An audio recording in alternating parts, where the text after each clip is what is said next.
The sharp crash of a coffee mug shattering against the tile floor echoed through the bustling café, momentarily silencing the morning chatter as all eyes turned toward the commotion.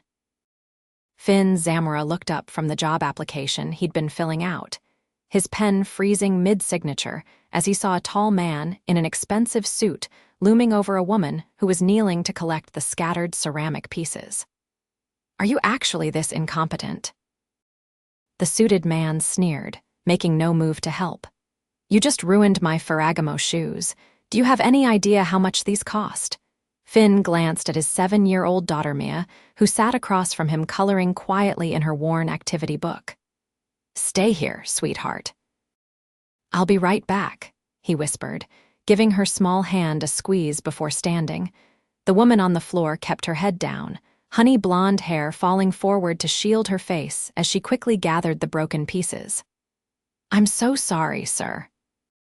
The tray slipped, "And I don't care about your excuses," the man cut her off, his voice rising. "This is exactly why people like you are serving people like me." Something in Finn's chest tightened at those words. He'd heard enough condescension in his own struggle as a single father working 3 part-time jobs to recognize the cruel edge of privilege. Before he could think twice, he was crossing the cafe floor. "Excuse me," Finn said, positioning himself between the woman and the angry customer. At 6'2", with broad shoulders from years of construction work, his presence created an immediate buffer. "I think she's apologized enough." The suited man's face reddened. "This isn't your business. She spilled coffee all over my shoes. And now they're wet." "Tragic," Finn replied evenly. "But they'll dry. There's no need to humiliate someone over an accident." The woman had risen to her feet now, clutching the broken pieces in a napkin. Finn was surprised to find she wasn't wearing a cafe uniform, as he'd assumed she was dressed simply in jeans and a light blue blouse. "Do you know who I am?" the man demanded, puffing his chest out. Finn smiled slightly. "Someone who needs to learn that expensive shoes don't buy good manners. Look, why don't you go sit down and I'll bring you another coffee? On me." For a moment, the man looked like he might escalate further, but something in Finn's steady gaze must have communicated that wasn't a good idea. With a disgusted scoff, he retreated to a table by the window, pulling out his phone in a show of dismissal. Finn turned to the woman who was staring at him with startled hazel eyes. "Are you okay?" he asked softly. Yes, thank you." Her voice was warm with a slight rasp that struck Finn as instantly memorable. "You didn't have to do that. Nobody deserves to be spoken to that way." Finn shrugged. "Let me help you clean up." "But I'm not even," she started to explain, then stopped as a cafe employee hurried over with a dustpan and brush. "I've got this, folks," the barista said. "Sorry about that scene." The woman nodded gratefully and stepped back, her eyes returning to Finn's face. "Can I buy you a coffee?" As thanks, Finn hesitated, then gestured toward Mia, who was watching curiously from their table. "I'm actually here with my daughter. We were just finishing up." "Oh." A flicker of something crossed her face, disappointment perhaps, then she smiled. "Of course." "Well, thank you again for stepping in. Most people would have pretended not to notice." There was something striking about her, not just her natural beauty, which was considerable, but a quiet intensity in her gaze that made Finn feel unexpectedly seen. "Dad," Mia's small voice called. "I finished my picture. Duty calls," Finn said with an apologetic smile. "Take care." As he returned to his table, Finn couldn't help glancing back. The woman was walking toward the exit, not toward a table, confirming his realization that she hadn't been an employee after all. Just a customer who'd accidentally dropped her drink and was subjected to unwarranted abuse.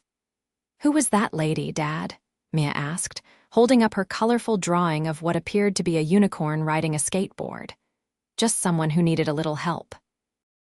Finn admired the artwork with exaggerated enthusiasm. "This is amazing, Mia. We should put this on the fridge when we get home." "Is she your girlfriend now?"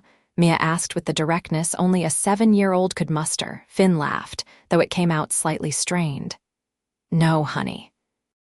I just met her for a minute.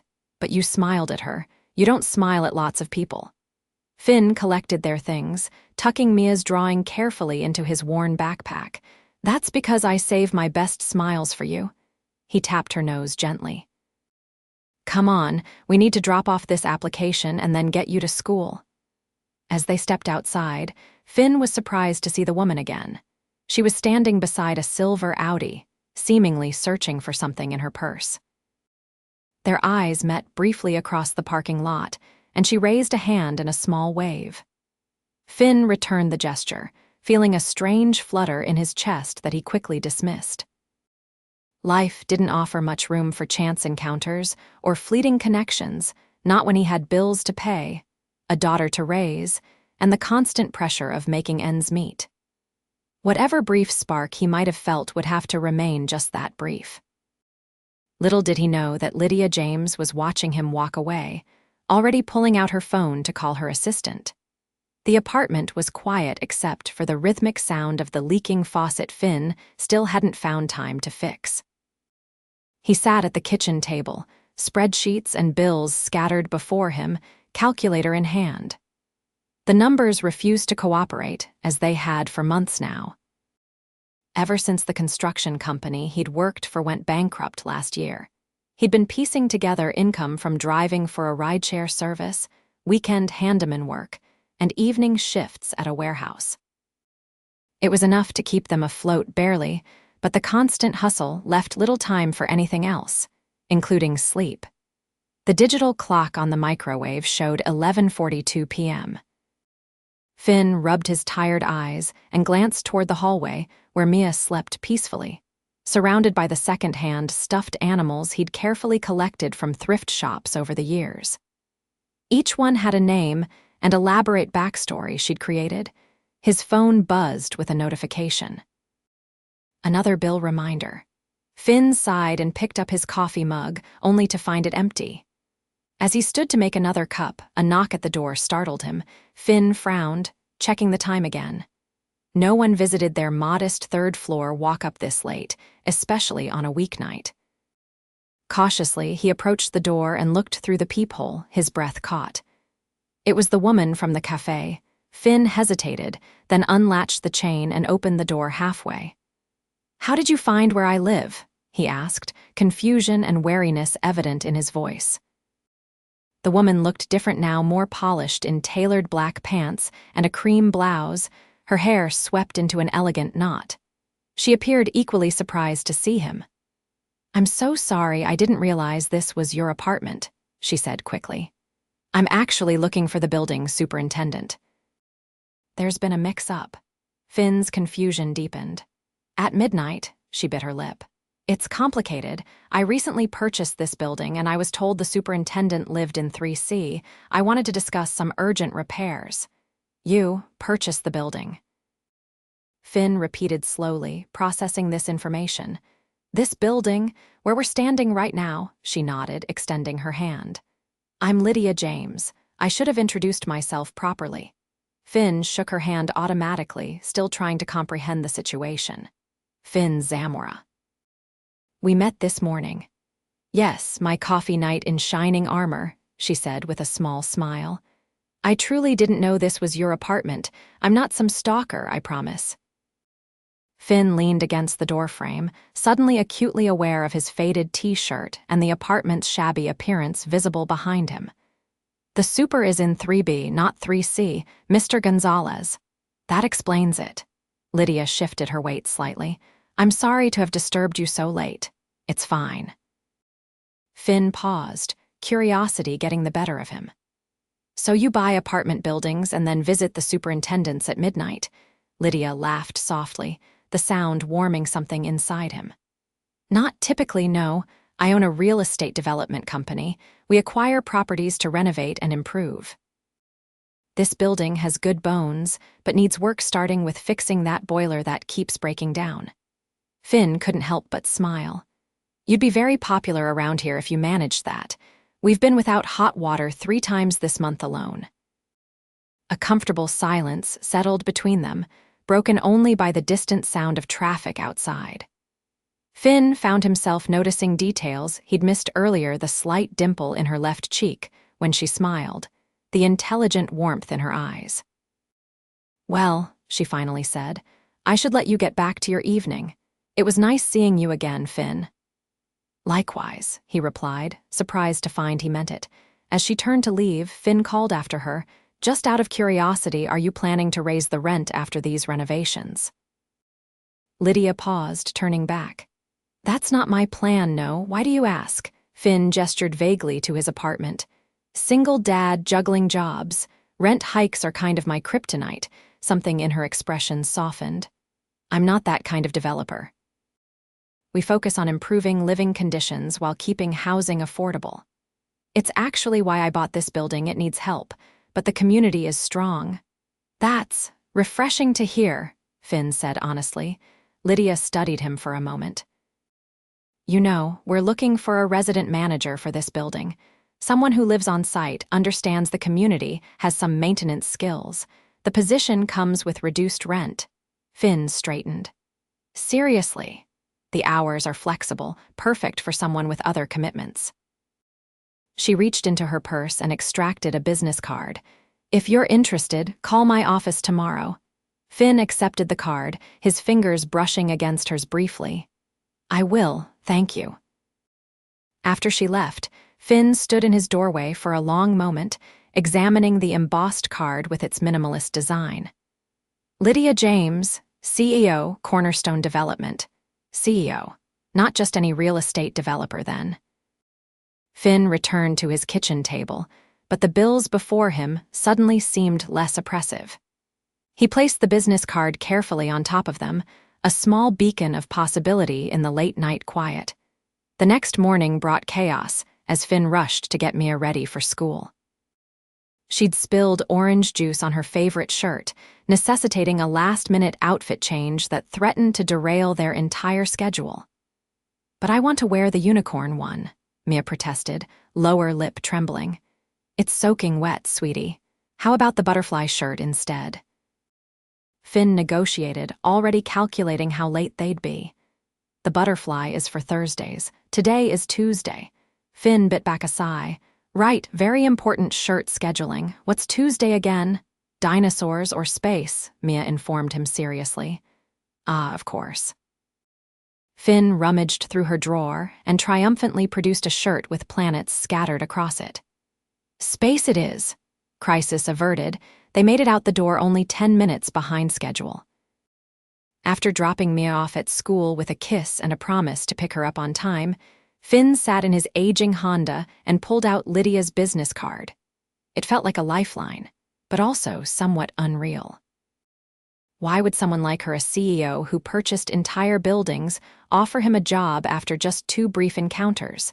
Pushing aside his doubts, Finn dialed the number. "Cornerstone Development," a crisp voice answered.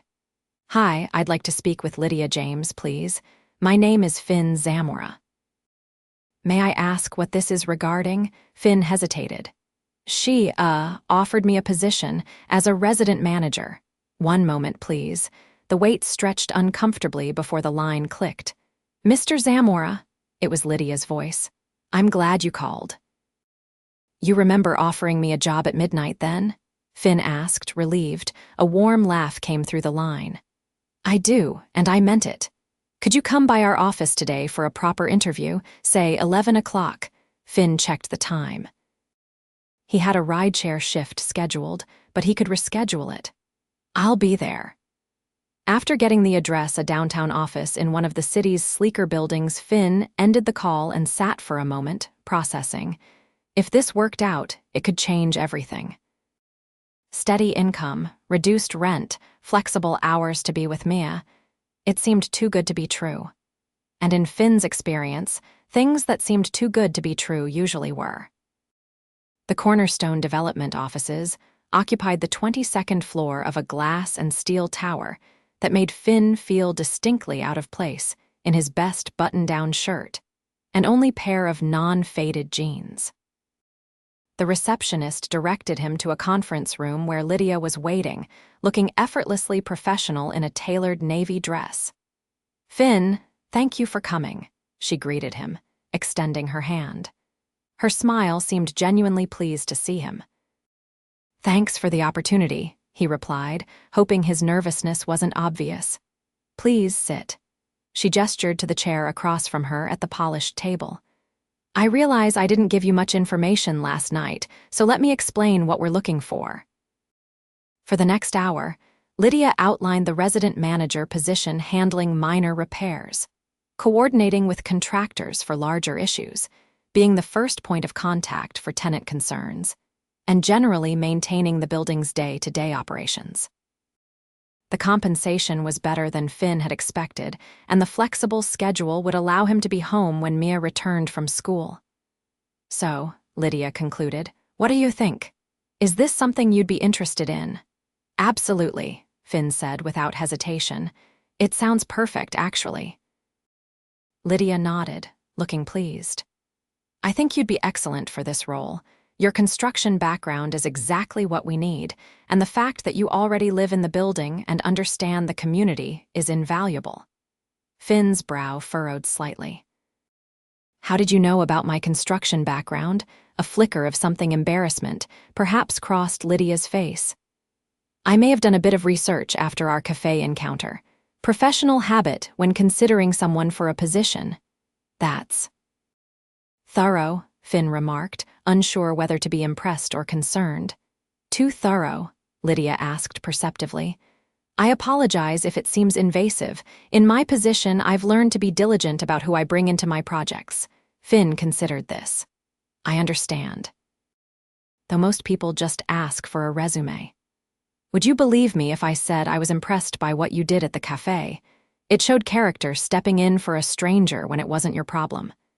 Their eyes met across the table, and Finn felt a curious weightlessness in his chest. There was an honesty in her gaze that contradicted every stereotype he'd held about wealthy executives. "So," Finn said, breaking the moment, "what happens next?" "Well, typically we'd have a few more interviews, check references." Lydia paused, "But I'm going to trust my instinct here."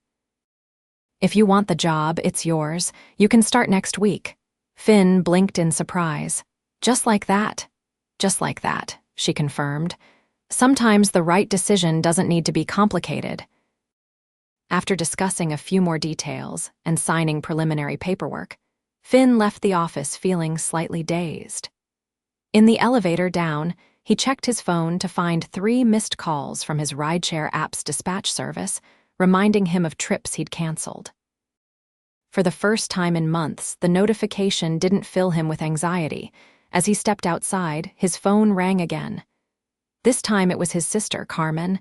"Hey, how'd the interview go?" she asked as soon as he answered. "I got the job," Finn replied, still processing it himself. "I start next week."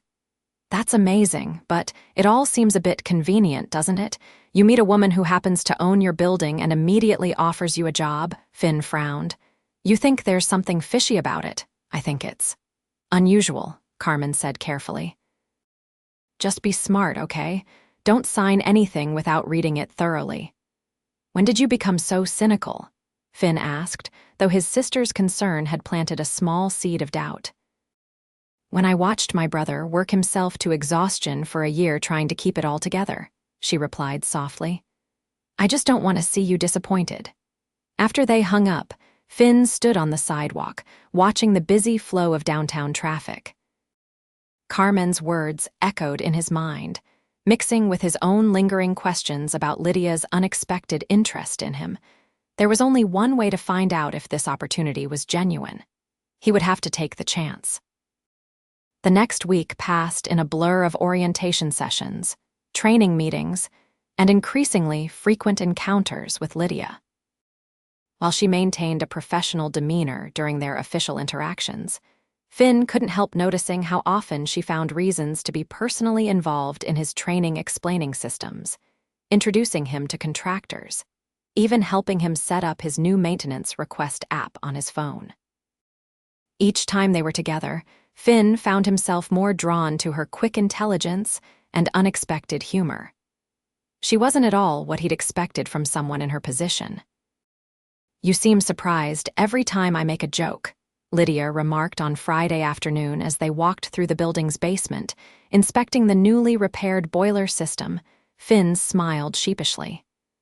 I guess I had preconceptions about millionaire CEOs. Oh, and what were those? That you'd be more. He searched for a diplomatic word. Stuck up, cold, obsessed with money, Lydia supplied helpfully. Finn laughed. Something like that. Well, I was raised by a single mom who worked 3 jobs, Lydia said, her voice softening. We lived in buildings not unlike this one.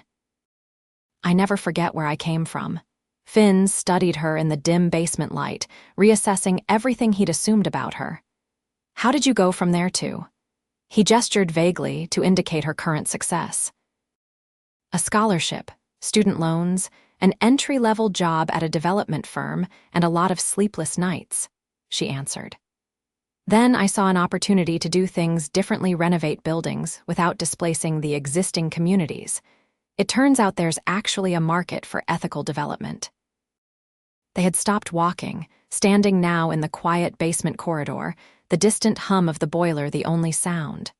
Finn was acutely aware of how close they were standing and how easy it would be to reach out and touch her. Finn, Lydia said quietly, I should probably tell you something. His heart skipped. What is it? That day at the café, I wasn't just some random customer you helped. I was there specifically to see the building you're building. I was meeting the previous owner to finalize some details. Finn's brow furrowed. So it was just coincidence that I stepped in when that guy was being a jerk to you? She nodded. Complete coincidence. But it's why I noticed you, why I remembered you later when I saw your application for the warehouse job on your table. You saw that?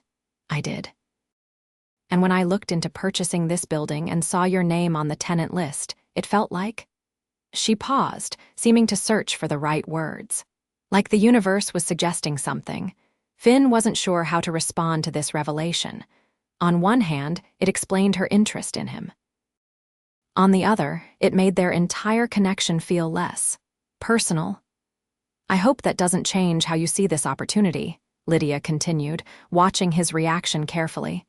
You're genuinely qualified for this position. Your background in construction, your clear dedication to your daughter, your willingness to help others, these are all reasons why you're perfect for this job. After a moment, Finn nodded slowly. I appreciate your honesty. An awkward silence fell between them, broken only when Finn's phone chimed with a reminder. I have to pick up Mia from school, he said, relieved for the excuse. Of course. Lydia stepped back, professional demeanor sliding back into place. We'll continue the walkthrough on Monday. As Finn drove to Mia's school, his thoughts churned. The job was still a good opportunity, regardless of how it had come about. But he couldn't deny feeling a twinge of disappointment that Lydia's interest might be purely professional. He was so distracted that he nearly missed Mia bouncing out of the school doors, her backpack almost as big as she was. Dad, she called, running to him. Guess what? I got picked to be the planet Saturn in the class play. Finn scooped her up, pushing aside his complicated thoughts about Lydia to focus on his daughter's excitement. That's amazing, Mia. You're going to be the best planet ever.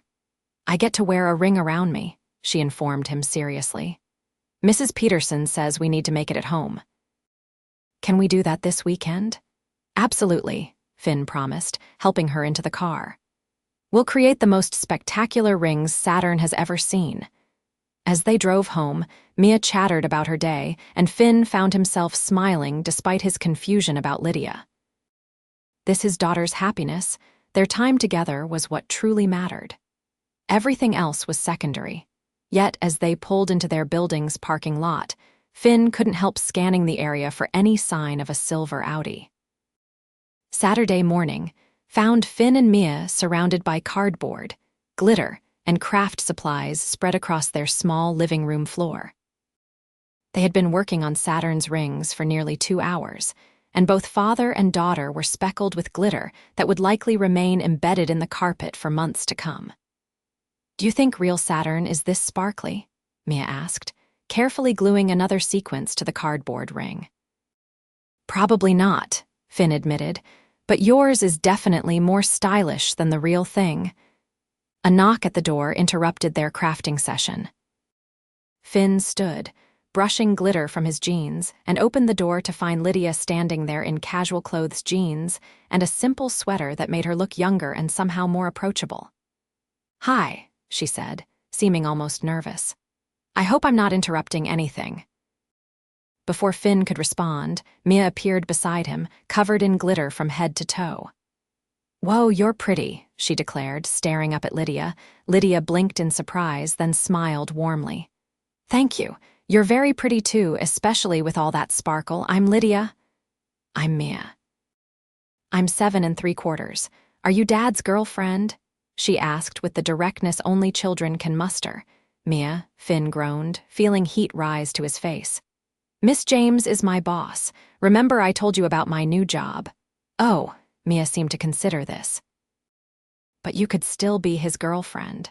Mrs. Peterson at school is married to Mr. Peterson, and they both work at the same place." Lydia's laugh was genuine, her eyes crinkling at the corners as she looked from Mia to Finn. "That's very observant of you." "But no, I'm just here to talk to your dad about some work things." Finn, desperate to change the subject, gestured to the glitter explosion in the living room. "We're making Saturn's rings for Mia's class play." "Saturn?" Lydia's eyes lit up with interest. "May I see?" Mia needed no further invitation, grabbing Lydia's hand and pulling her into the apartment to proudly display their cosmic creation.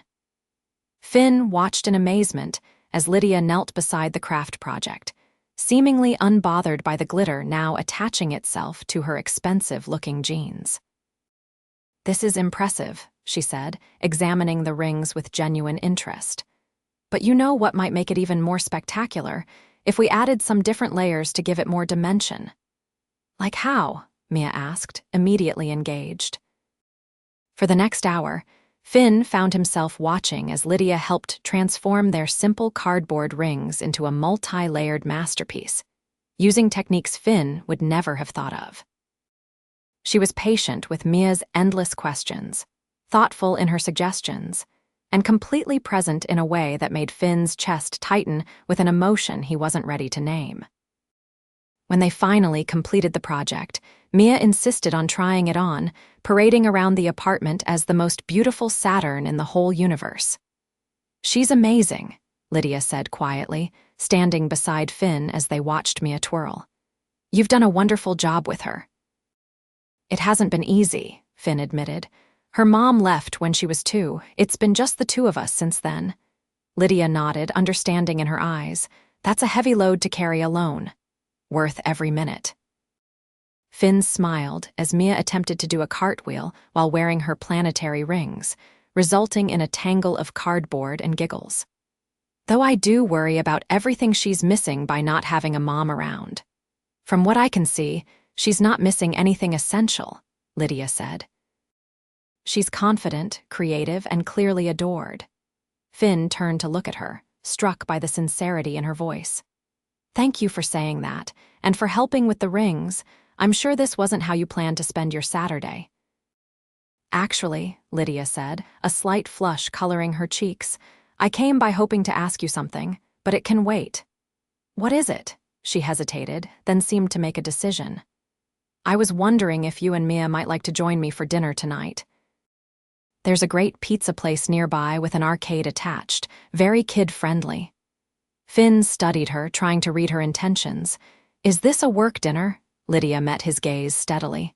"No, it's not about work." Before he could respond, Mia bounced over. "Did someone say pizza and arcade?"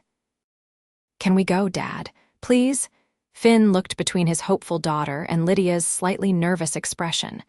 Something warm unfurled in his chest, a feeling of possibility he hadn't experienced in a very long time. "I think that sounds like fun," he said finally. The smile that broke across Lydia's face was like sunrise. The pizza restaurant was exactly as Lydia had described, noisy, colorful, and filled with families. After they ordered, Lydia insisted on buying Mia a card loaded with arcade credits, and Finn watched as his daughter dragged her new friend from game to game. Lydia's laughter blending with Mia's excited squeals. She's usually more shy with new people, Finn remarked when they returned to the table, Mia clutching a small stuffed penguin Lydia had helped her win. Kids can sense when someone genuinely likes them, Lydia replied, helping Mia into her seat. And she's easy to like. As they ate, Finn found himself relaxing more than he had in months. There was something about Lydia that made him feel at ease, despite their different backgrounds. She listened intently when he spoke, asked thoughtful questions about his life, and showed a genuine interest in understanding his perspective. When Mia asked to play more games after finishing her pizza, Lydia glanced at Finn with a questioning look. "Go ahead," he nodded. "I'll keep an eye on her from here." Once they were alone, Finn leaned forward slightly. "Can I ask you something?" "Of course." "Why me? You could have hired anyone for that job. You could be having dinner with anyone tonight. Why choose the struggling single dad from your building?" Lydia considered this, her fingers tracing the condensation on her water glass. "When I saw you stand up for me at the café, you had no idea who I was. You weren't looking for anything in return. Do you know how rare that is in my world, where everyone always wants something?" She paused, watching Mia at a whack-a-mole game across the arcade. "Then I saw you with your daughter. The way you look at her, like she's the center of your universe. The way you've clearly structured your entire life around giving her stability and love, despite your own struggles." Her eyes returned to his, direct and honest. "I found myself wanting to know the kind of man who would do those things, and the more I've gotten to know you this week, the more I've wanted to know." Finn felt something shift between them, a recognition that whatever was happening here was more than either of them had anticipated. "I should warn you," he said quietly. "My life is complicated. I have a child who will always come first. I have financial responsibilities and limitations. I can't offer fancy restaurants or exotic vacations. Did I mention I grew up in a building like yours?" Lydia reminded him gently. "With a single mother who worked constantly, I don't need fancy restaurants, Finn. I've had enough of those to last a lifetime. What I want is..." She hesitated. "Authenticity. Connection. Someone who sees me, not my bank account." Across the restaurant, Mia had moved on to a dancing game, jumping enthusiastically on the lighted squares. Finn watched his daughter for a moment, then looked back at Lydia. "I'm not sure what happens next," he admitted. "This isn't exactly a situation I've been in before." "Neither have I," Lydia said, surprising him. "Dating as a CEO usually means fending off people interested in my connections or wealth. This feels different." "Dating?" Finn echoed, a smile tugging at his lips. "Is that what we're doing?" Lydia's cheeks flushed slightly. "I hope so, unless I've completely misread the situation." Finn reached across the table and took her hand, the gesture as natural as breathing. "You haven't misread anything." When Mia returned, breathless and excited about her dance game victory, she paused, looking at their joined hands on the table. A slow grin spread across her face. "Are you Dad's girlfriend now?" Lydia looked at Finn, a question in her eyes. He squeezed her hand gently. "We're friends getting to know each other better," Finn answered carefully, not wanting to confuse Mia or rush into labels. "Is that okay with you?" Mia considered this with all the seriousness a 7-year-old could muster. "Does that mean we can do more fun things together, like today?" "I hope so," Lydia said softly. "Then it's okay," Mia decided, climbing onto her chair. "Can I have more pizza?" The following months brought changes Finn could never have anticipated. His new position as resident manager provided stability he hadn't known in years. The building improvements Lydia implemented made life better for all the tenants. And most significantly, the relationship that had begun so unexpectedly continued to deepen. Lydia became a fixture in their lives, helping Mia with homework, joining them for movie nights, teaching Finn to cook, dishes his daughter actually enjoyed eating. She moved through their modest apartment with the same confidence she displayed in corporate boardrooms, never making Finn feel inadequate for what he couldn't provide. On a warm evening 6 months after their first meeting, Finn and Lydia sat on the small balcony of his apartment, watching the sunset while Mia played inside with a friend from school who was visiting. "I've been thinking," Lydia said, swirling the wine in her glass. "The penthouse in the building is almost finished with renovations." "I know," Finn replied. "The contractors did a beautiful job on those skylights. What would you think about moving in there? You and Mia?" Finn turned to her in surprise. "The penthouse." "Lydia, we could never afford that, even with my employee discount." She set her glass down, taking his hand. "What if you didn't have to afford it? What if it came with the job?" "That's not part of the resident manager position," Finn said slowly. "We both know that. It could be." Her eyes held his steadily. "Or it could be part of something else entirely." "Meaning," Lydia took a deep breath. "I love you, Finn. I love Mia. These past months have been the happiest of my life. I want more of this, more mornings with pancake batter everywhere, more evenings helping with science projects, more of you." Finn felt his heart racing. "Are you asking me to move in with you?" "I'm asking if you'd consider us becoming a family," she clarified. "Not just living together, but building a life together. The penthouse would be ours, not mine or yours." "Lydia," Finn began, overwhelmed by what she was suggesting. "I know it's a lot," she said quickly. "And I know you worry about the differences in our financial situations. But I've never been interested in having a partner who matches my bank account. I want someone who matches my heart. That's you, Finn." He was silent for a long moment, processing her words. "When I stepped between you and that angry customer that day, I never imagined it would lead to this." "Sometimes the best things in life are the ones we don't see coming," she said softly. Finn reached out, brushing a strand of hair from her face. "I love you too, you know. Have for months now." Her smile was radiant. "Is that a yes to my proposal?" "It's a yes to us building a life together," Finn clarified. "But I want to contribute equally in my own way. I can't match your financial input, but I can promise to give everything else I have." "That's all I've ever wanted," Lydia assured him, leaning forward to seal the promise with a kiss. A small voice from the doorway interrupted them. "Are you getting married?" Mia asked, her friend giggling behind her. Finn and Lydia broke apart, exchanging amused glances.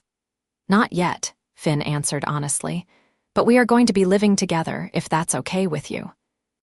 "In the big apartment upstairs with the skylights you liked," Mia's eyes widened. "The one where you can see the stars at night," Lydia nodded. "That's the one. How do you feel about that?" Instead of answering, Mia rushed forward and threw her arms around both of them, nearly knocking over Lydia's wine glass in her enthusiasm. As Finn held his daughter and the woman he loved, he marveled at how completely his life had transformed since that chance encounter in the café. From struggling single father to part of a family that was choosing to build something beautiful together. Sometimes, he reflected, the most extraordinary journeys begin with the simplest act of kindness, like standing up for a stranger who wasn't a stranger at all, but rather the future he hadn't dared to imagine.